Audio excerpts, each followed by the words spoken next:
We generally concentrate first and foremost on moving seniors. That's what the business was set up around. And we concentrate on helping seniors who are going from that 4 or 5 bed house that they've been living in for 30 years or more because they just decided to restructure and downsize a little bit, or that maybe that need to go to the care home because they need some additional support as well as companionship, etc., if the family and friends aren't around.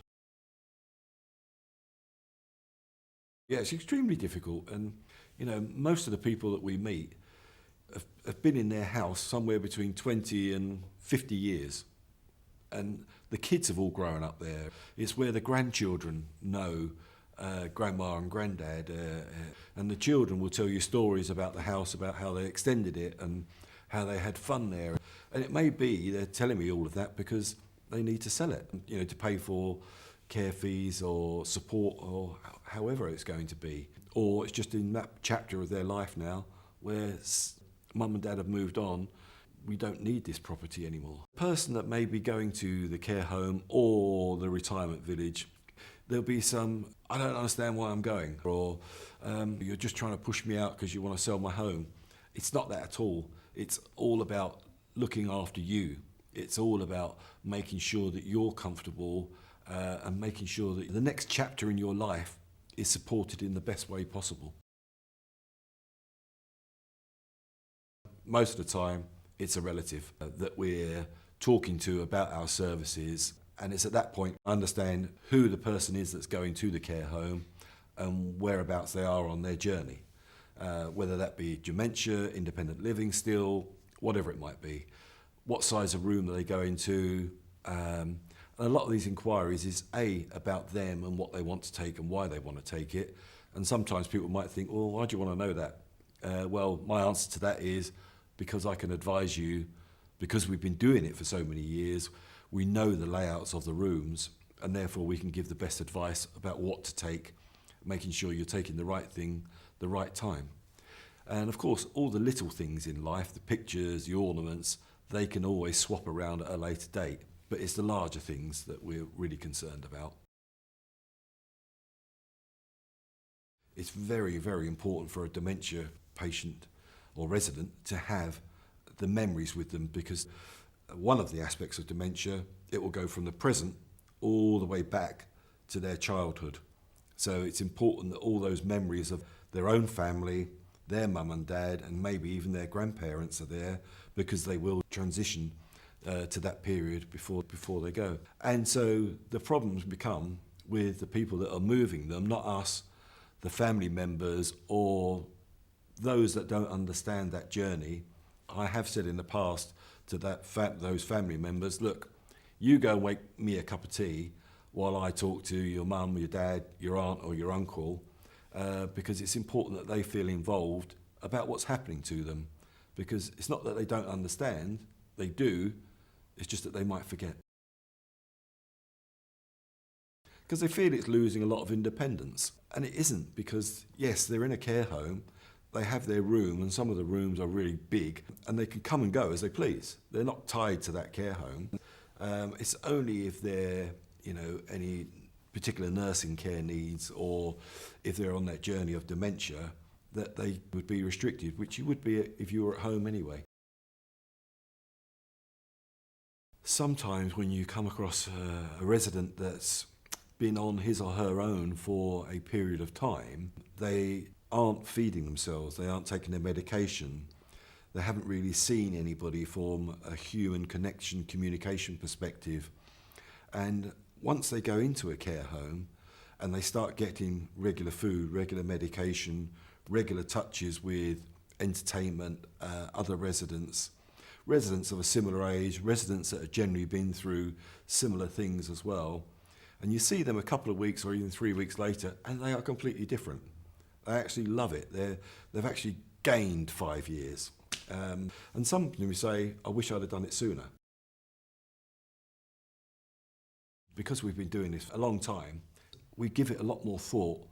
Rather than just pick stuff up, transport it, and put it in there, we don't just do that. We'll pick it up, obviously we'll wrap it and everything else carefully, and then we'll deliver, and then we'll position things as the family have said, this will look good this way, we'll look at it and say, if the relative is walking with a walker or sticks or might need assistance from the care home in any which way which requires a hoist, etc., then we more often than not will say, you shouldn't take that rug because of this reason. And then they go, oh yeah, okay, that makes sense. And that's generally supported by the home, because the home know what we're like, and the homes let us get on with that because they trust us. We could, for example, 7 years or more. I'm going through a similar thing with my own mother at the moment. I'm supporting my dad in choosing the next steps on my mother's current situation, and it's not easy. When both people are still there and they've been together for the best part of 65, maybe 70 years, it's very difficult for one to let the other one go. And so it's not only having empathy with the person that's going into the home and why they're going there, and most of the time you have to remember it is for their best interest and their partner's best interest that they go as well, because you're not as young as you used to be, both physically, mentally.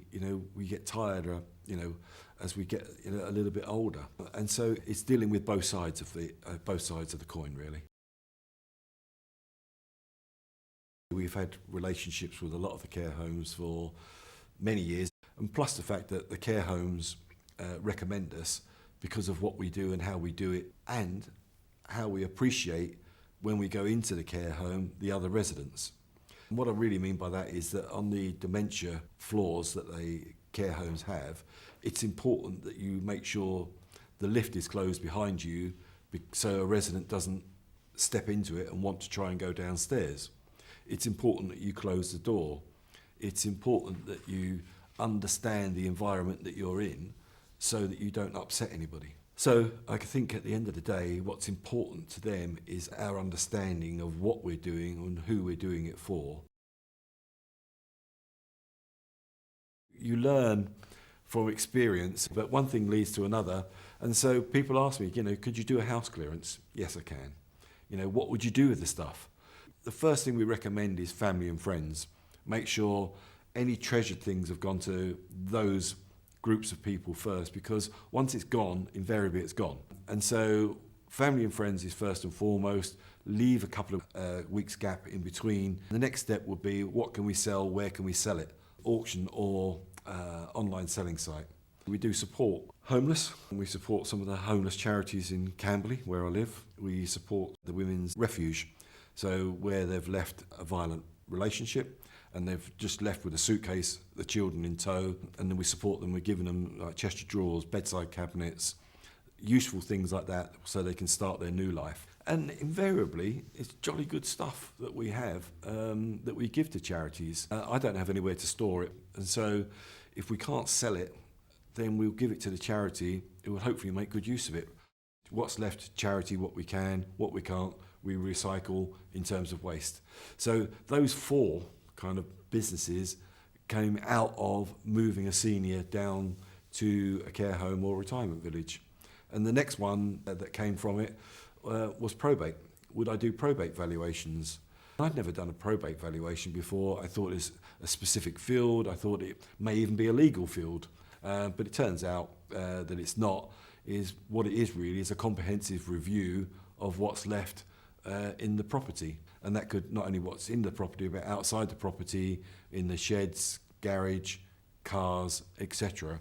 And it's really just looking at it from a practical perspective, the same as what we would do on a house clearance side, and say, right, if I'm going to sell something for someone, what is the realistic value I can get for it? Because I see some probate valuations out there that are just unrealistic.